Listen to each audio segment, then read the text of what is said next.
যেভাবে ওদেরকে হ্যারাস করা হয়েছে, একটা অন্তঃসত্ত্বা মহিলা তাকে লাঠি দিয়ে বেধড়ক মারা, তাকে যেভাবে টর্চার করেছে, ফিজিক্যালি করেছে, মানসিক। আর ফিজিক্যালি তো শুধু নয়, এটা শারীরিক অত্যাচার নয়, এটা মানসিক অত্যাচার। রাতের পর রাত বনে জঙ্গলে কাটাতে হয়েছে, এই অবস্থায় নদী পেরিয়েছে, জঙ্গলে থেকেছে, সবই আমাকে খুলে বলল। এবং পরবর্তীকালে তারা ঢাকায় গিয়ে পৌঁছেছিল, সেখানে আবার বাংলাদেশ পুলিশ অ্যারেস্ট করেছে, বাংলাদেশের জেলে তারা মাসের পর মাস কাটিয়েছে। তারপর দেশের হাইকোর্ট, সুপ্রিম কোর্টের আদেশে, যদিও কেন্দ্র সরকারের তরফ থেকে কোনো রকম কোনো তৎপরতা দেখায়, চাপে পড়ে তাকে আনতে বাধ্য হয়েছে। তার স্বামী এখনো বাংলাদেশে রয়েছে, দানিশ শেখ।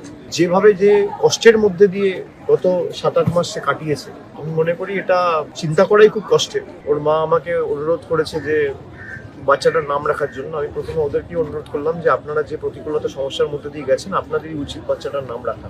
এবং তারপরেও তারা আমাকে রিকোয়েস্ট করে, আমি বাচ্চাটার নাম রেখেছি আপন। তার কারণ যেভাবে পর করে বাংলাদেশে ঠেলে দিয়েছে, এরা সকলেই আমাদের আপন, তাই বাচ্চাটার নাম রাখা হয়েছে আপন।